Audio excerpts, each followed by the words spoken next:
Ambos rumarwata siri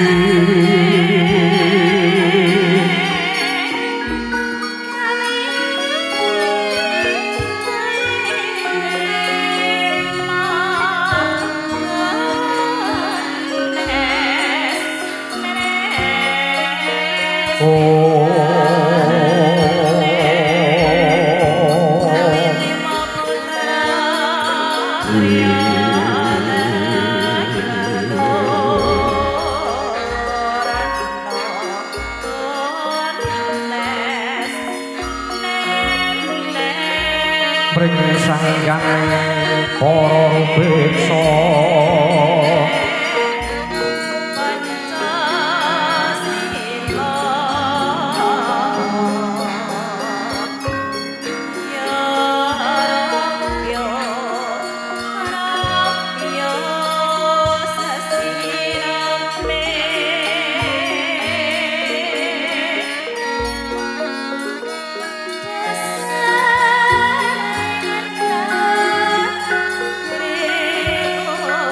ngaturken carita jaman purwa puniki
pangadya amulanmu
Ilahi.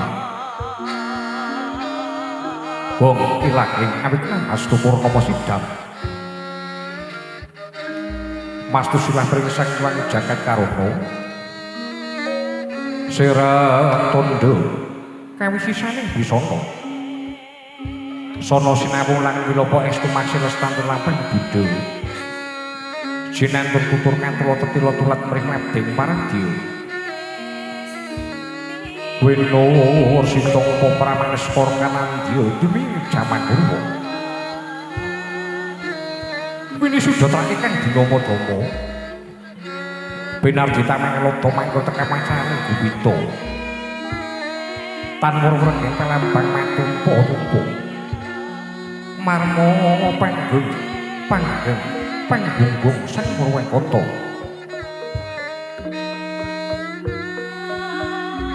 Sakebyar dumadine wayang urwa.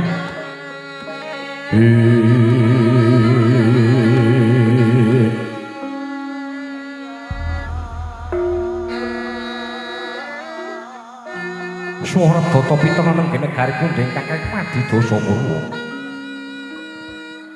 Ing sawijadrine dasa 10 para marang wiwitan senajan katepiteng Jawata. Ingkang sinangga pertiwi kakang lan dening Akasa. Ginapiting samudra kathah ingkang anggona lawas. Ingkang nyeladiadine garba Gubito. Datan wenteng kadhiadheping negari Ngastina. Ya sinebat negara Gajahya ya negari Mandalawi.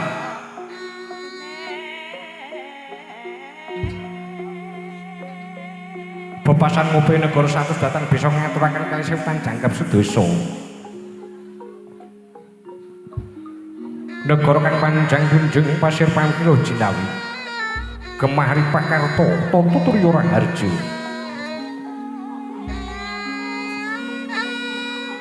Yen to cening kalusipura dawane praja timbune negari.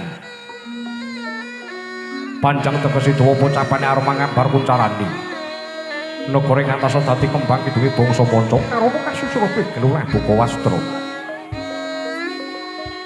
Sengkut detakangan trampil karya Baita Dara Samudra Ngakasa. Punjo luhur kawibawane.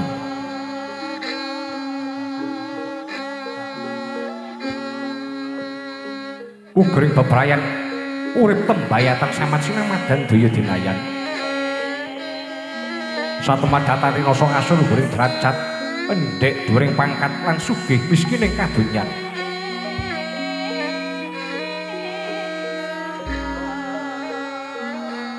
Sedaya sing mridasi tresna maring sasama sakutan tang luhurake jiwa martabating bangsa sak indenging bawana.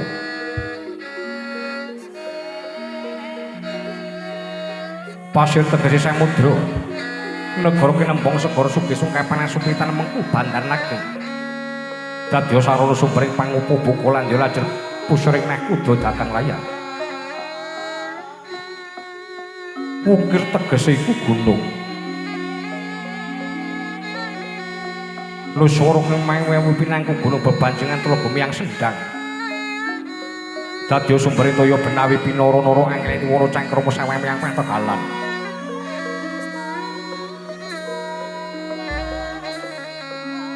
Lo teges tulis kang sarwa tinandur. Bumi subur pasiten mawon. Apa kang tinandur sembulur? Kang sinebar tungkat tumangkar kababar satemah ambiyet uwa iku rembuya gegodhongan nganti kaya manglung-manglung wiwitandi.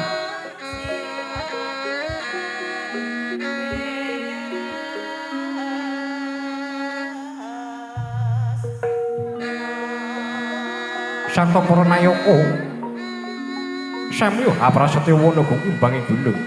Anggo rina samurun sedaya sedaya dadi sarana kemakmuran pepasanan kaindahan bumi pertiwi. Jinawi murangan sarwa tinumbas kemadya tengra rejaning praja boten ngemungaken jroning kutha ingkang katingal reja. Sanajan dumugine desa ngadesa minggaing paredenan pagulungan. Dalan Gumarang Larwarata pandam kumebyar pati kalencar kapan pamulangan kasarasan wis ana ing saben papan. Sagung bebrayan sengkut makarya angiyai jejibane soas mangadhedhasan manunggaling cipta, manunggaling rasa, manunggaling kasukmaan babar karya. Sedaya ingkang cinitung rembaka ingkang ginarep tumrap. Dadya kasempatan idamane bangsa dumadine warga adil makmur. Kartore harja manut tiyas bagya mulya.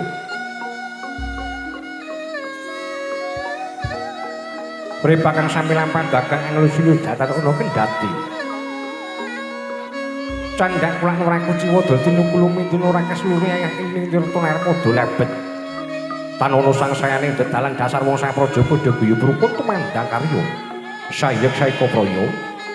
Lorano kang leku cidra sing ing pranatan gawe kabitunane liyan karena wis saja tunggal bangsa, tunggal basa, tunggal negara.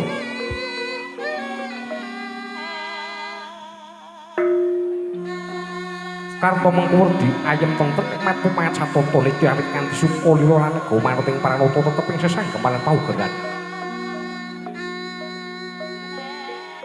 Sarta tansah nindakake jejiban suci tur sing ati marang kapitayan miwah wawaring agama luhur.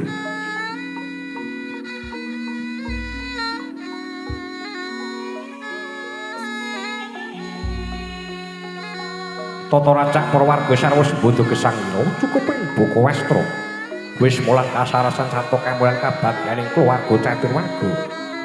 Tur tansah makarani pambudilan pangrika daya mrisaya pinabuha kamulyanipun. Setya bakti ming paugerane negara ingkang dumadi saking gemblenge Bawara sing Balwacana Sabdatama. Sedaya tansah linandhesen adat budaya lan kapitayan satemah sepuh anen jane wis triwusi nambaran budi luhur. Budaya misuwur warisaning para leluhur.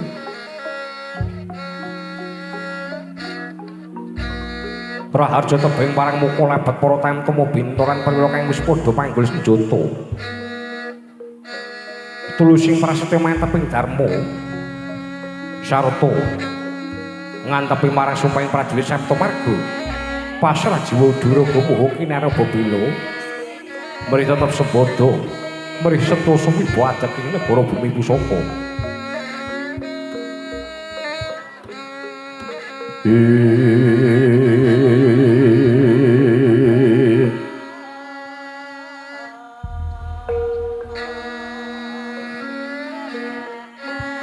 Sarta para nayika bebane praja tetep ing sesanggaman paugeran. Datana kang lira ing wajib pinamban warah ing utama. Ing ngarsa sung tulodeng madya manukarsa turyandayani.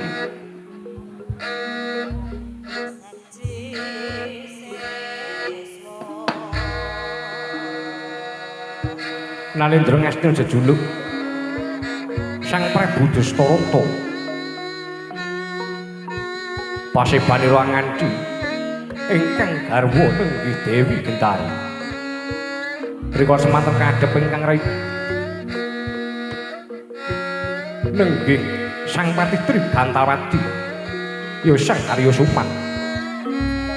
Mungguing untat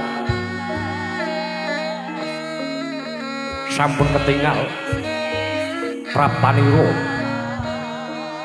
Sang Panembahan Bisma Talakanda miwah Sang Panembahan Durna dhateng katepi swanira ingkang putra nenggih Raden Joko Pitana. Mangkono alon pangudya asmaraning ingkang derek kawiyo sing lisan.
kasiring samirana mri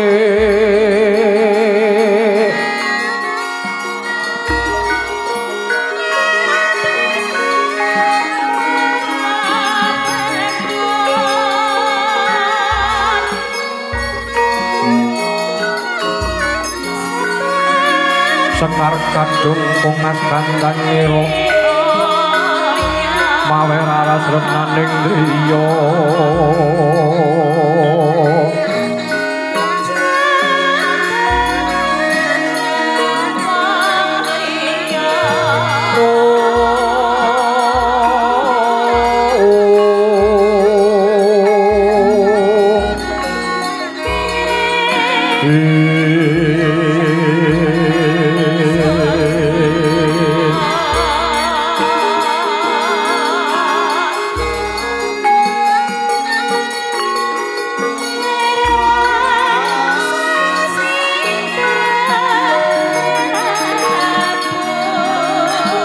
palugon lakuning lekas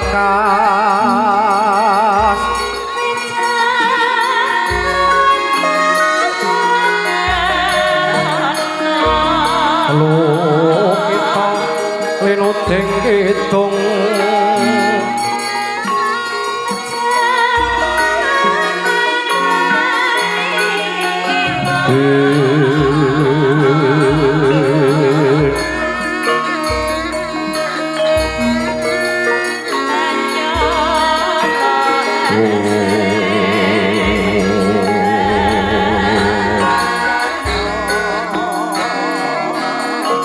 kadung kadereng gamomong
Sritinon ning pasewakan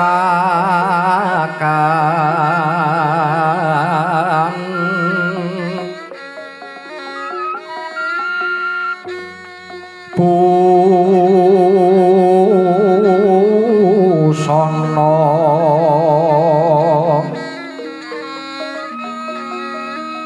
maneka warna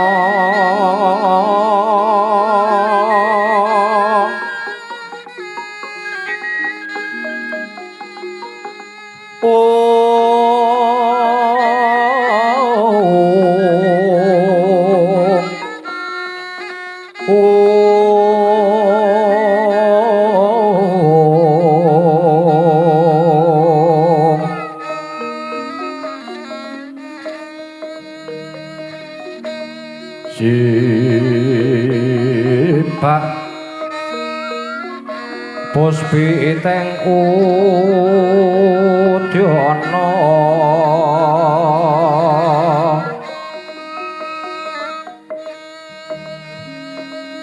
miang panjrengkang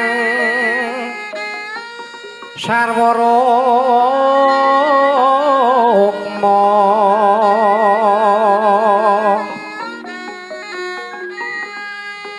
paranggeng manik nara wata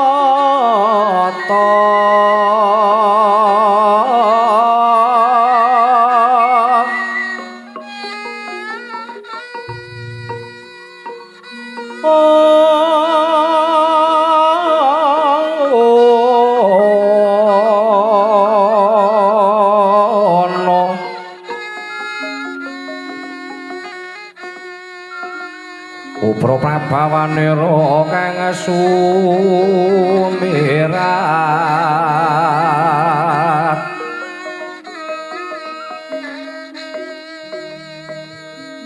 kenyaring teja liwaran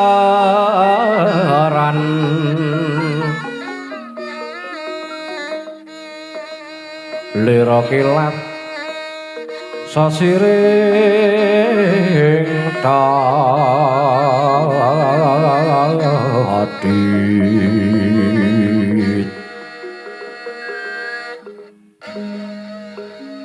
wimbok kanta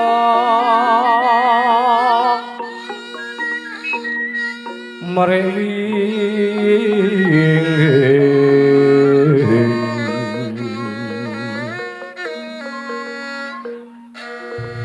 katiuping maruta manto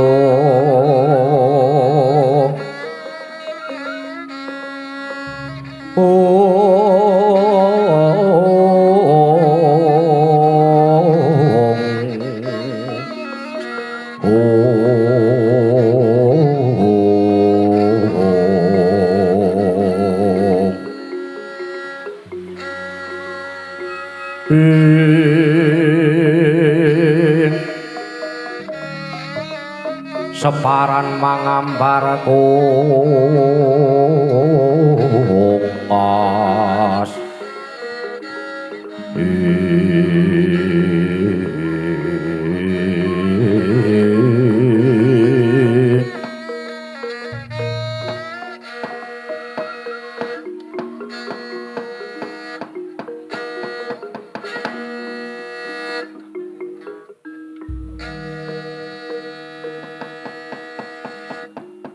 ya tari sedeng kang sinewa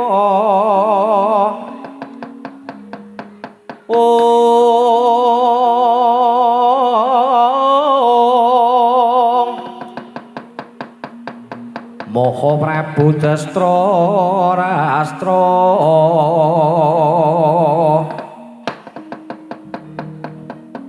Prastisteng dampar kencana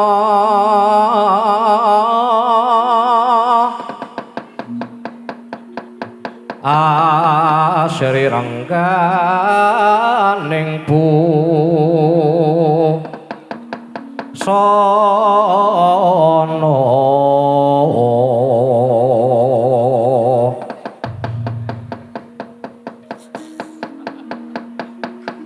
kinontrang kontrang Mas Retno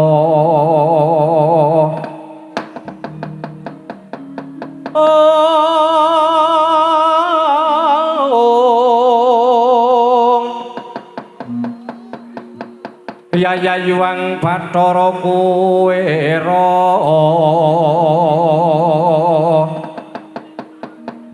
sinewoning kayanganira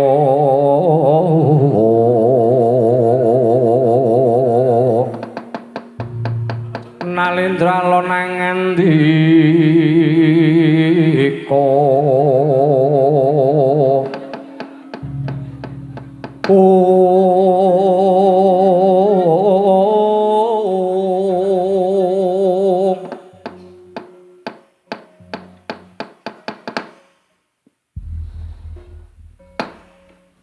Yuang Susmentara Manik ora tumengku Yayi garwanipun Kakang Yayi Gendari ing kalodhangen wektu dina iki pun Kakang nganakake parepatan agung kang beda kan adat kang mapan ana ing Pendhapa Agung Praja Ngastina iki. Mula wektu dina iki pun Kakang bakal mundhut pirsa ana kersane Yayi Gendari. Sapa ingkang wis sowan ngabiyantur ana ngarsanipun Kakang? Muragake aturna Yayi Gendari. Nun inggih sinuwun. Wedal ari kalenggahan sapunika ingkang sampun kepareng abiyantara wonten ngarsanipun. Sinuwun Prabu Dastarata boten wonten sanes kejawi namung ingkang rai plasa jenar nengke Kyai Harya Soman.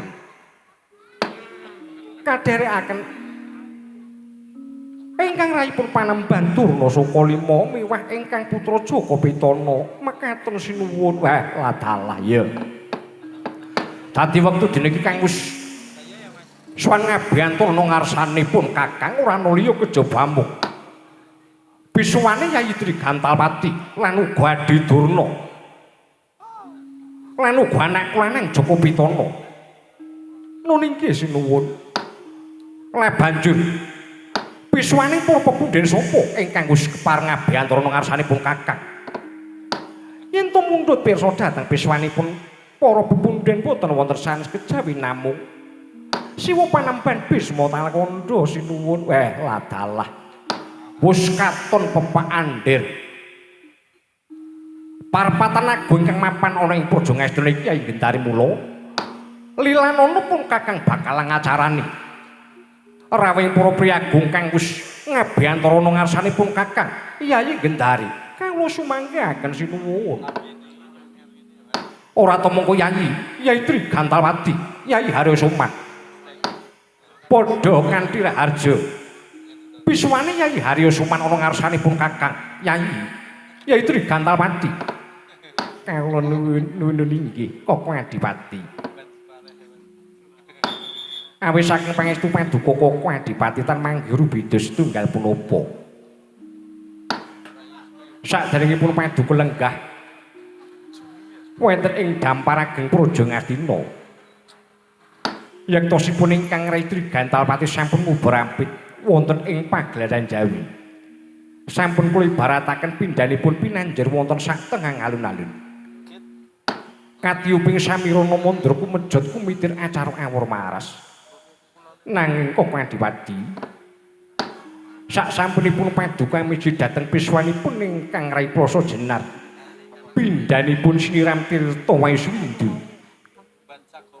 Sapunika ingkang Rai badhe tadah deduka ingkang kathah mbok bile wonten lepat lan dedosa ingkang tumanduk wonten hangganipun ingkang rayi. Anggen supaya nyangket wonten ngarsanipun paduka Koko Adipati. Tembung tadah wadana kakurepna wonten ing abahan kapandhuka warastra ingkang luwih. Katigasa jangganipun ingkang rayi, kasuduka jajanipun ingkang rayi.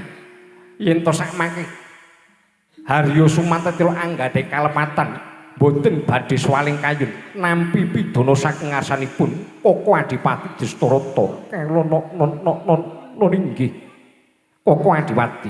Ladalah. Kalado ati kejeron penampa Kyai Trigantalpati. Ndak dangu banjur ngaturake kaluputan. Yektine ora ana luput kang sinanding amung supaya wijang anggonipun Kakang paring dawana ngersane Kyai Trigantalpati. Mara gage aja nganti cilik kang dadi rasamu. Miturutipun Kakang sapa ingkang wenang dajak ngembat patang putu ngejum kumbala ruwet momong anak-anakku para sata kura satus cacahe ora ana liya kejaba amuk kelawan Kyai Trigantalpati. Mara gage prayogakna piswan ngarsanipun Kakang Kyai Trigantalpati.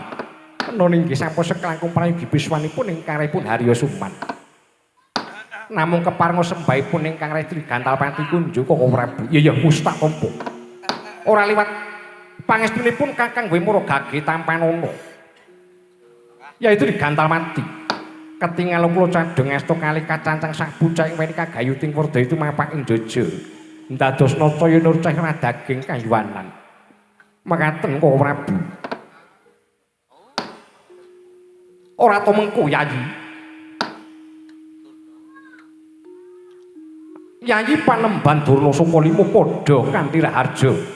Nggonmu ngabiyantara ngarsanipun Kakang. Yayi Panembahan Durna. Oh, kandha bele kutuk manyar Mas likur dinaga managa boleng ana aliloko. Nuwun nampi awis saking sabdanipun Koko Adipati Dastarata ingkang dumanti wonten hangganipun ingkang rayi ing Sukalima tan manggih rubeda setunggal menapa menika awis saking pangestu Paduka Koko Prabu. Mboten langkung ingkang rayi ngaturaken sembah sungkem abekti wonten ngarsanipun Koko Adipati Dasarata. Ya ya. Wis tak tampa gawe bombong gumbira tias penggalipun Kakang. Pangestunipun Kakang nggih murgake tampanana. Kula petelaken wonten jajak kendela ing sami-sami. Ya, prayogakno anggonmu ngadhep ngarsanipun Kakang. Sampun saklangkung prayogi piswanipun ingkang rayi ing Sukalima Koko Adipati. Dikepenake nggonmu ngadhep ngarsanipun Rama Gerkurwati.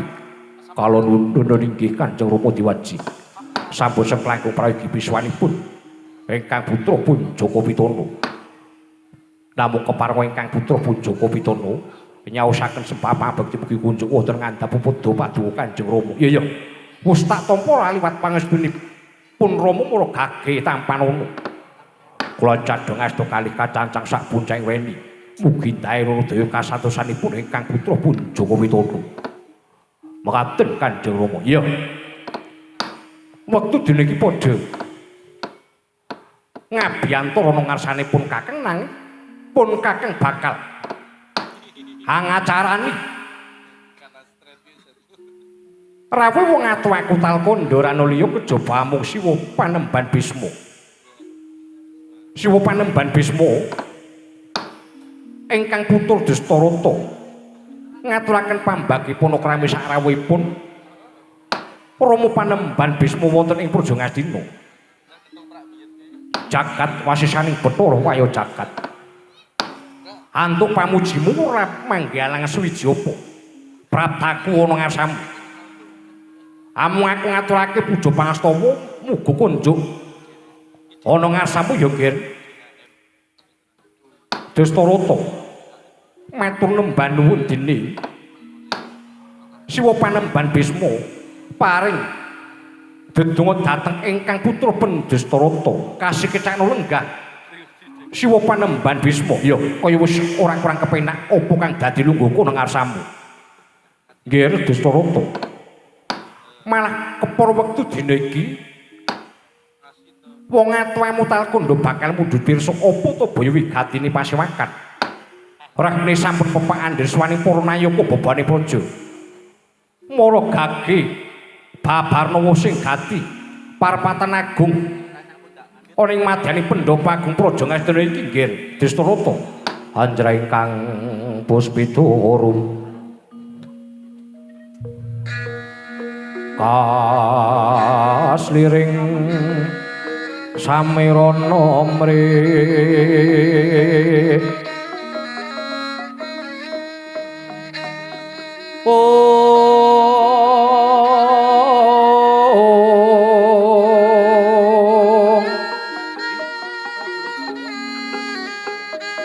sekar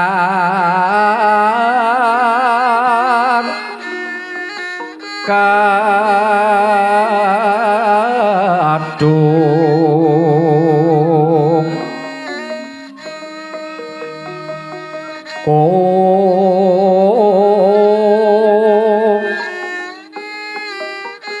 ngaskandanya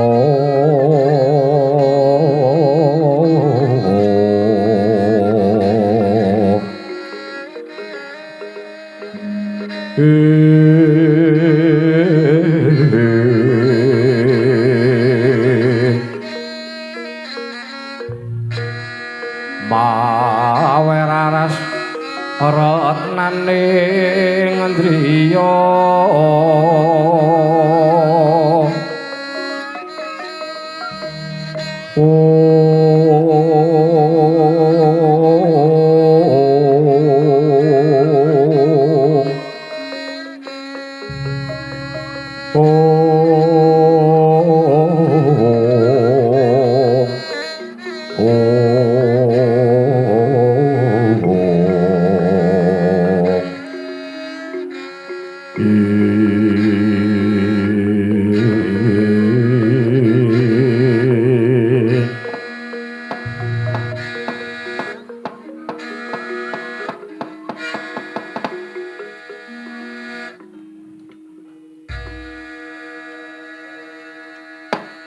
Duh Rama Panemban.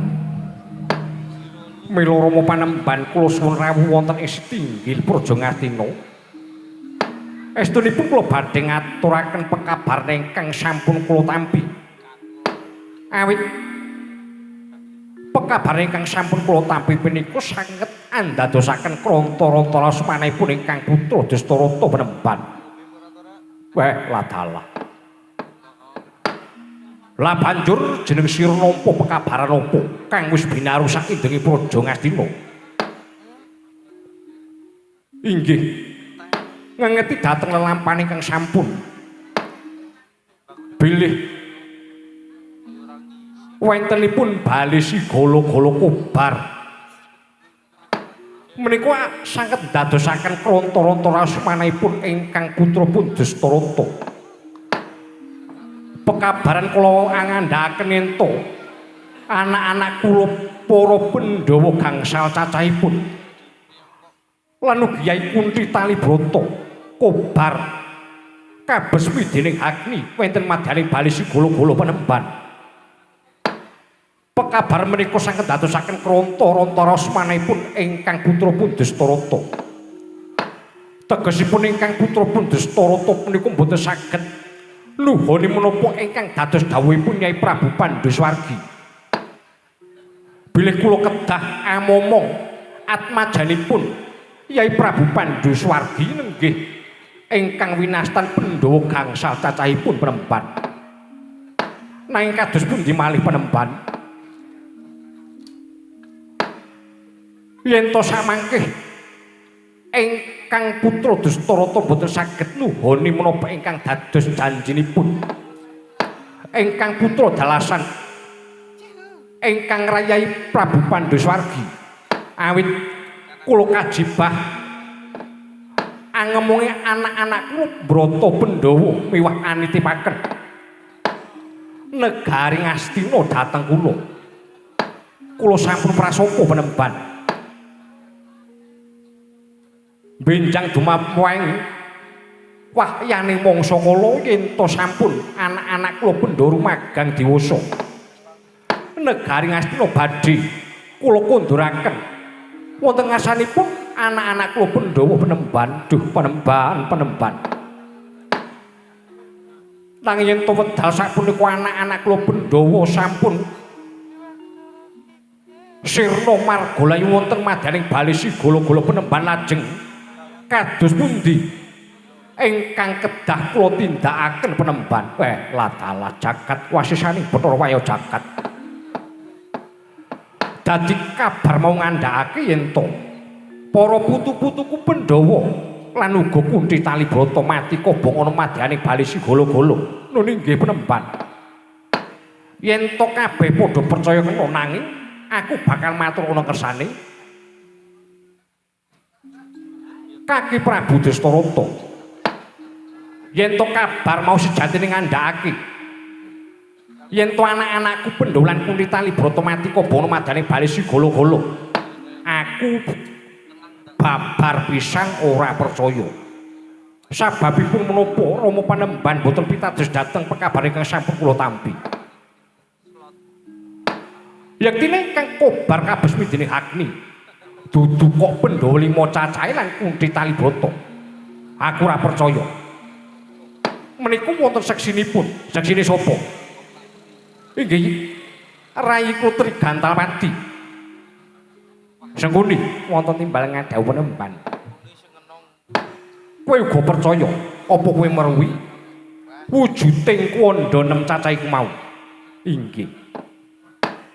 Sak sampunipun bali sigala-gala telas kabesmi dening Agni. Lajeng kula manggaken wujudipun rongkonganing kwanda gangsal cacahipun menika kula titipriksa sipatipun jaler lan setunggal pawestri.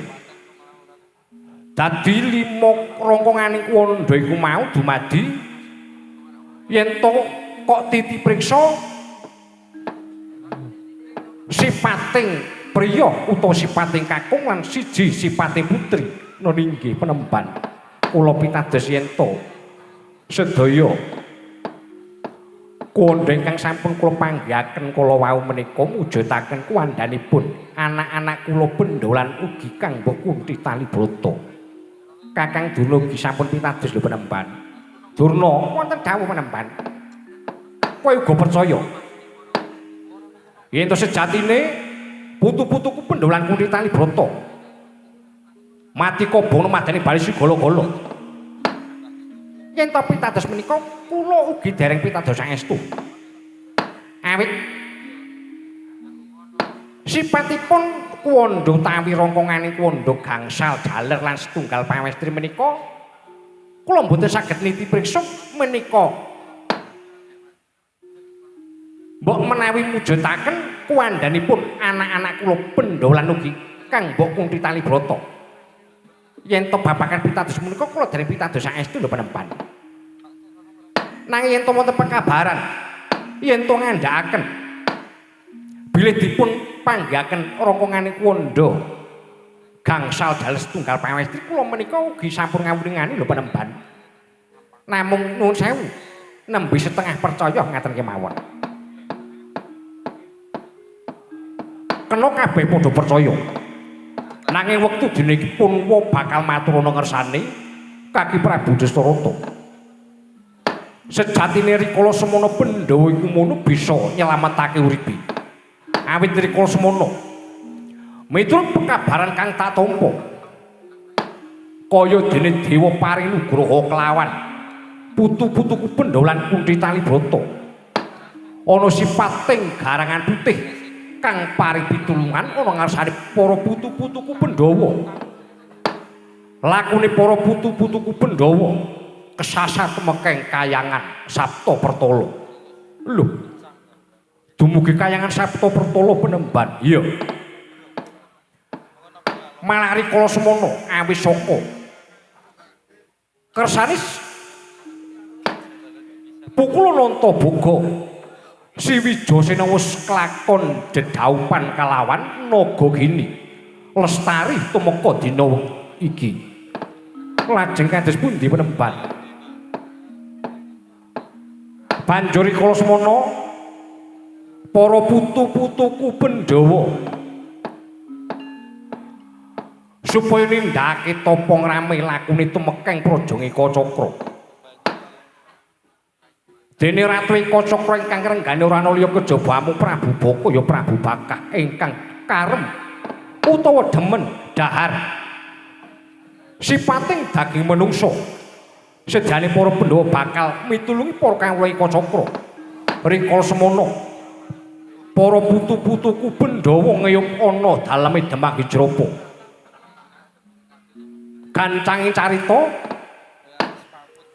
Prabu Baka sirna ana astane Siwijasena. Sejatine negara Ngikacakra bakal dipasrahke kelawan putu-putuku Pandhawa nanging para putu-putuku Pandhawa ora saguh banjur nerusake laku mireng pekabaran yen to Praja Pancala ana sayembara. Sapa kang samengko bisa mupu sayembara bakal diganjar sipate putri sesilih Dewi Durpati. Awis saka keparinge Bathara para putu-putuku Pandhawa bisa mupu Giripatembaya diganjar sipate putri tegese putuku Siwijakangka didhawuhake kelawan Prabu Durpada didhawuhake kelawan atmajane Prabu Durpada sesilih Dewi Durpati. Lestari tumeka wektu dina iki mula yen to pawarta kang sumebar yen to para putu-putuku Pendolan Kunthi Talibrata sirna margalayu sepisan maneh aku ora percaya. Sidhem jroning pasewakan wadya gong tanpa sabawa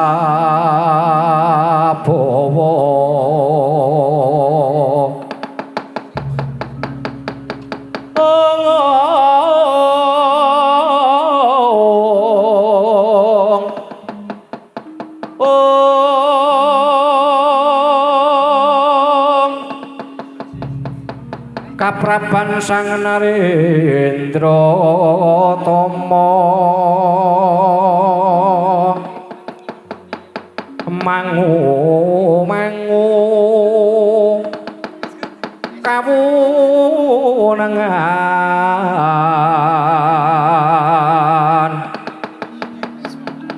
lir wuwu sing tupa cipta ber budi mantun raras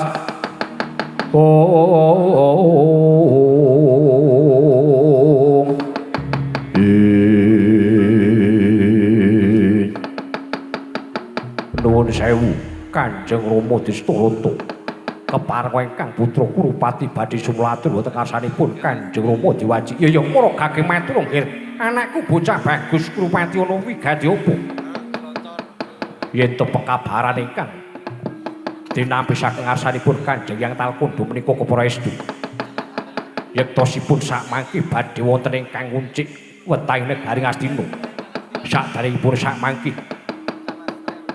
rayi-rayi kula Pandhawa wangsul dhateng negari Ngastina badhe nyuwun wangsul ing negari Ngastina ingkang putra badhe utawi gadhahi panuwun wonten ngarsanipun Kanjeng Rama Dastarata enggal kasengkakno ngaluhur minangka putra Dipati Anom mekaten haturipun ingkang putra pun Kurupati Kanjeng Rama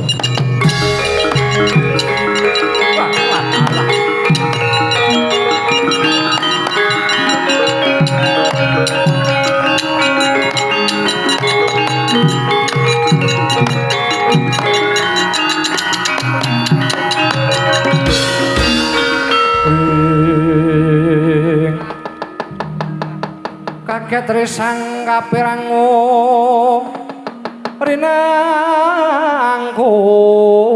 kinempit-kempit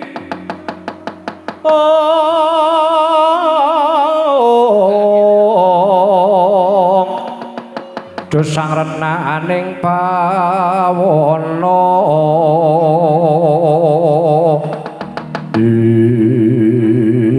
wah ladalam kaya tinotok sula denta jajane wong atwamu sakwise nggon upari pamatur ana ngarsanipun Rama yen to kuwi duweni panuwun supaya ndak sengkakake minangka dadi putra Dipati Anom iki dudu wewenangmu Kurupati awit pun Rama wis janji yen to adi-adimu Pandhawa sumagang dewasa negara Ngastina iki bakal tak kondurake ana ngarsane adi-adimu Pandhawa awit negara Ngastina dudu wewenangipun Rama ingkang putra boten badhe nyuwun dawuh-werni yen to samangke cabar kegaweanipun ingkang putra pun Jaka Pitana kula badhe nyuwun idipali dhateng ngarsanipun Kanjeng Rama terima ingkang putra kesasaban buwi boten mangertos soroting surya padhange jagat Kanjeng Rama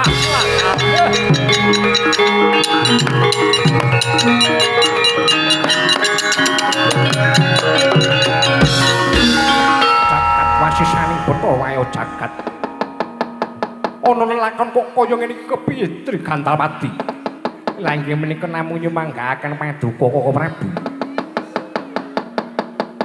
sak menika ngaten kemawon dimen lerem penggalipun ingkang putra pun Kurupati enggal dipun sengkakaken minangka putra Dipati Anom ya dimen lerem penggali anakku si Kurupati sineksen jagat saisine yen to Kurupati samko bakal tak sengkakake ngaluhur minangka putra Dipati Anom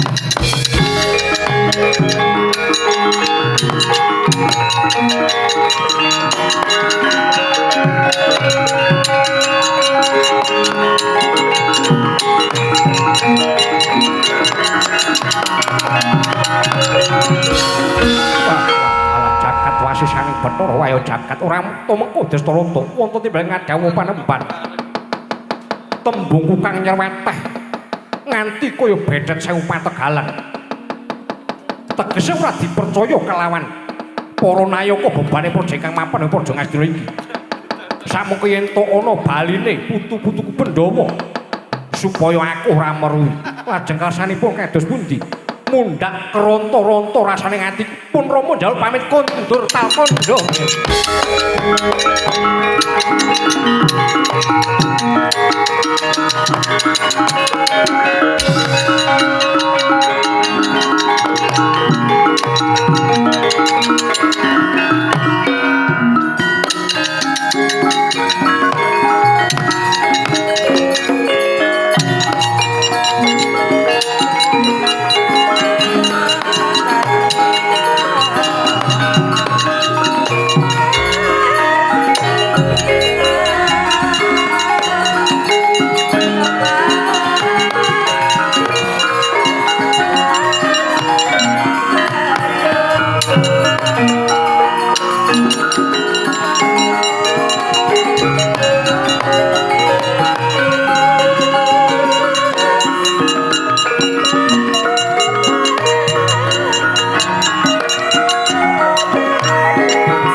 Kang mahambek marwa sing sang katri gumulung mangrempak ing wadya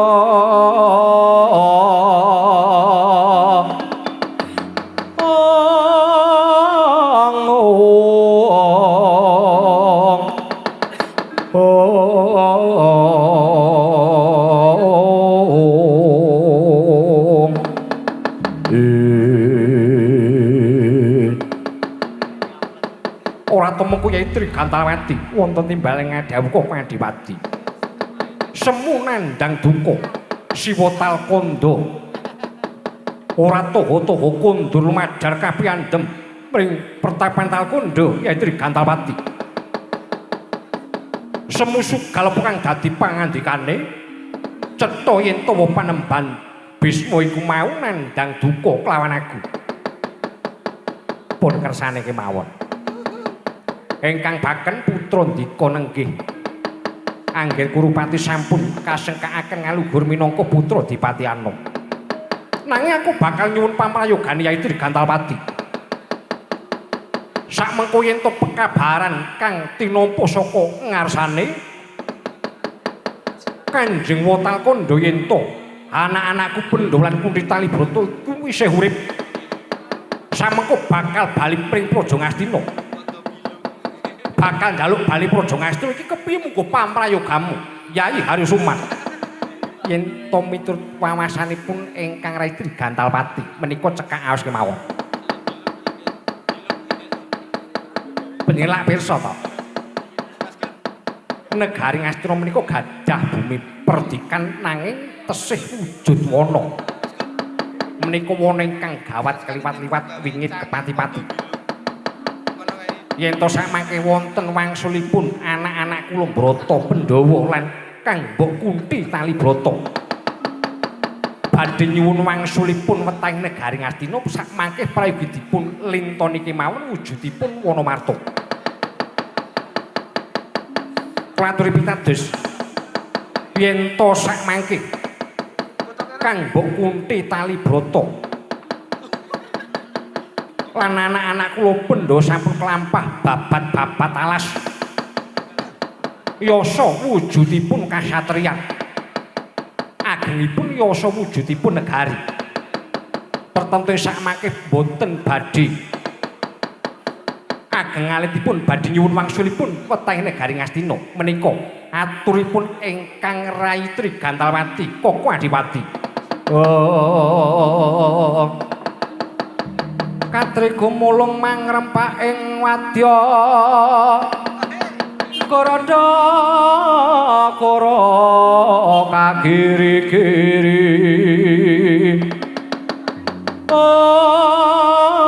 anggur ronang kono gawe gelar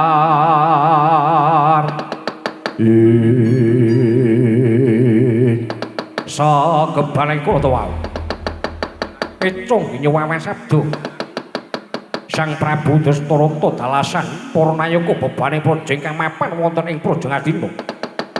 Seklangkung tintrim jroning Wardaya tintriming penggalih musik kanyut ingkang minangka wardu. Kanyutu jare wong kanten dudur manjing dasare septa pertala pihak ngarsa tangkepuri paseban kaya ana parang pamuk jajare musuh. Ana sipating satriya gagah pideksa godhek wok simbar jojo. Kan ngasar kejawi namung Raden Bratasena ya Raden Wijasena daliah-daliah lampahe.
Sinongwati jagat kinarya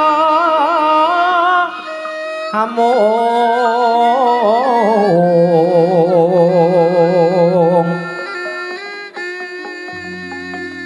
mbak lumembak ombak ing samudra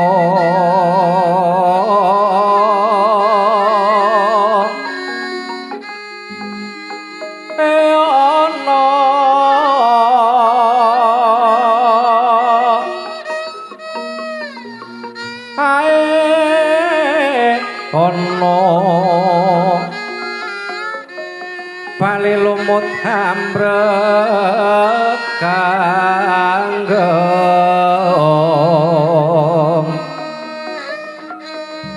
awito kang kegenceng-genceng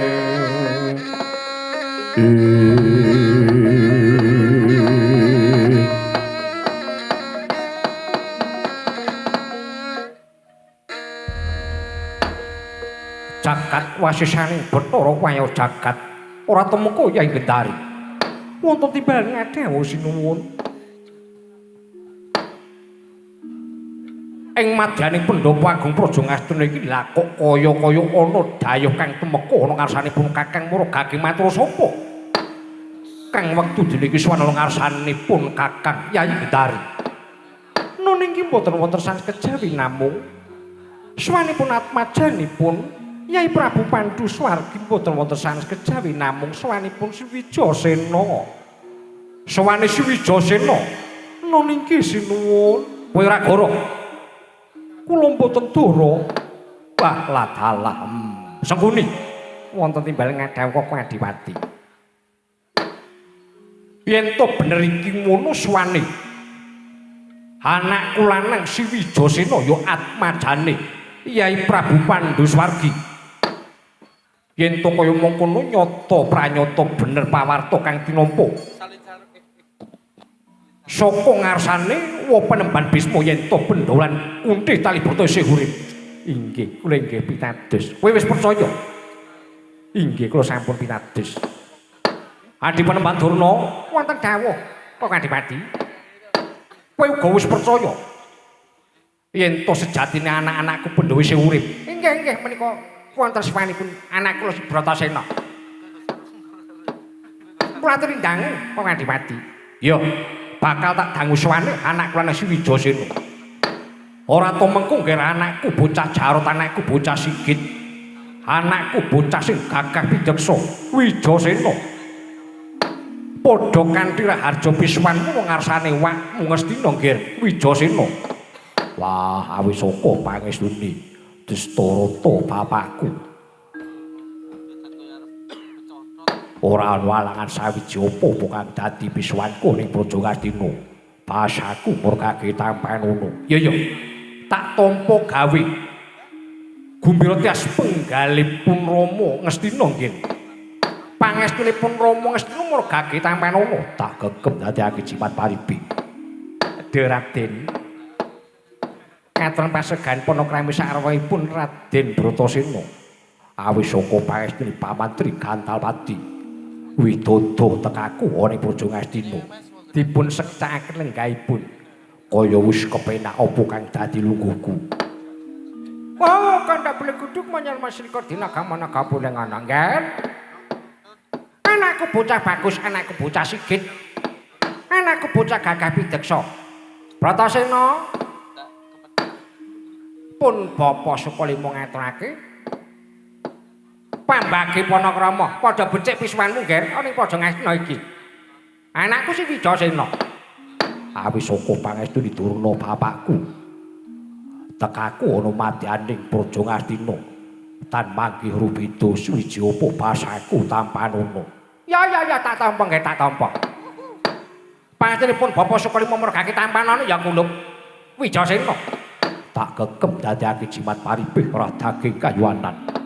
Yayi Bratasena padha becik pisuwanmu ning Praja Ngastina.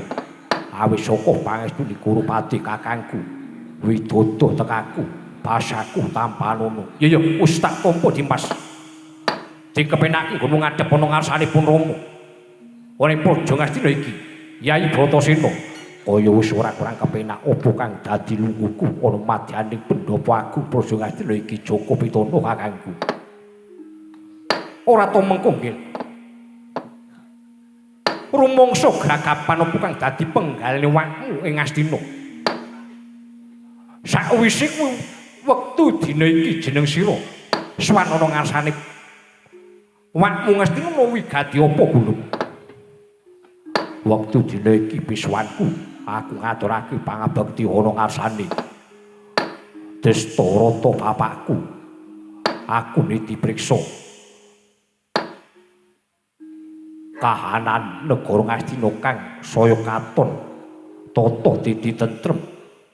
Bratasena sakadang melu bombong, Bratasena sakadang melu bungah. Nanging dungkap kang kaping pindhone rikala semono aku diutus ana ngarsane Prabu Kunthi Talibrata supaya swan ana ngarsane Destarata bapakku. Yen to rikala semono para kawula Ngastina mireng pekabaran yen to aku sakadang lan Prabu Kunthi mati kobong ana madane bali sigala-gala kabeh mau ana bukti nyatane.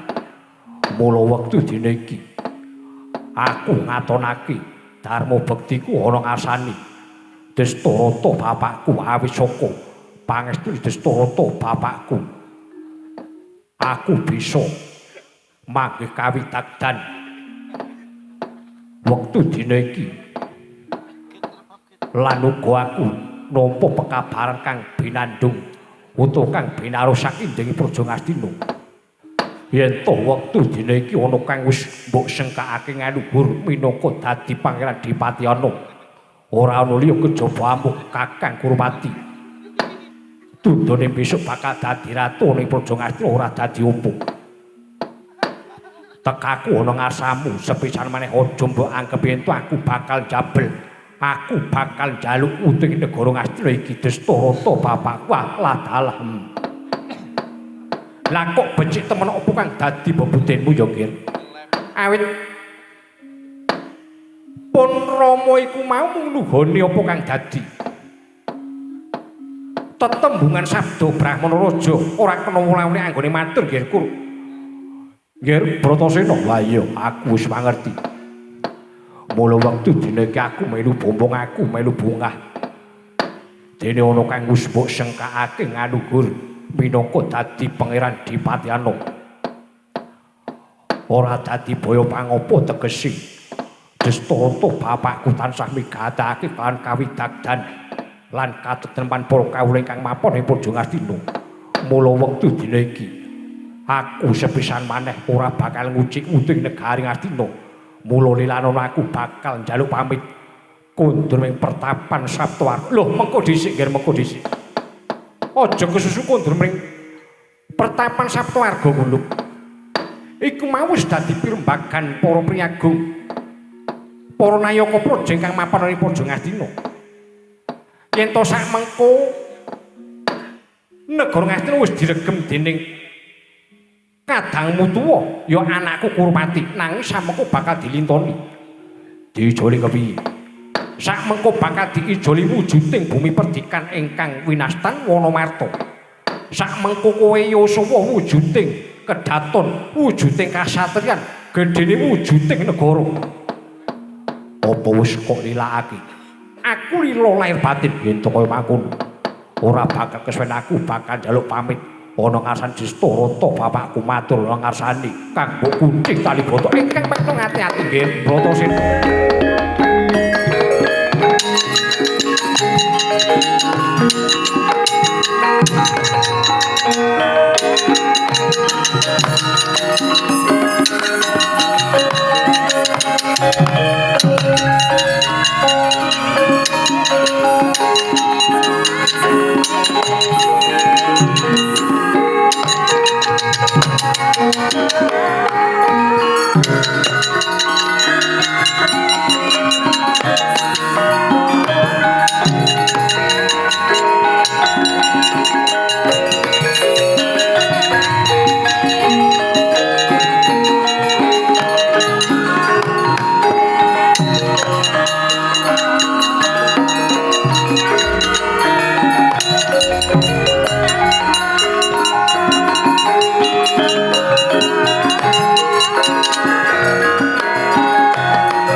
Ora to mengko Kyai Haryasumah wonten timbalengan Dewa kok Adiwati.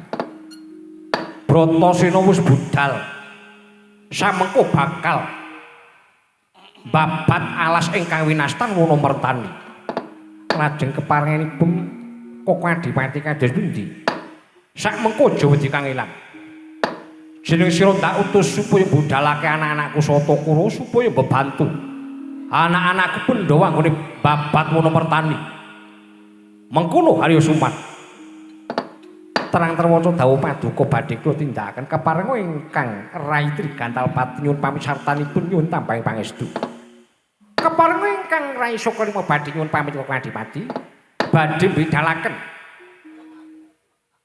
anak-anak kula Satakura supados ing samangke mbebantu dhateng menapa ingkang dados sedanipun anak-anak kula Pandhawa ingkang paetu ati-ati aja nganti ninggal dukulan prayoga laku jantramu Adipanemban Durna. Ora temengko nggih Kurwati wonten paling kadhawuh Kanjeng Rama Diwaji. Kaya-kaya wis ora ana dawuh maneh. Mula wektu dina iki jeneng sira metu njaba Bathara kang padha gantung sibuk pun Rama Arsa kundur kiraton.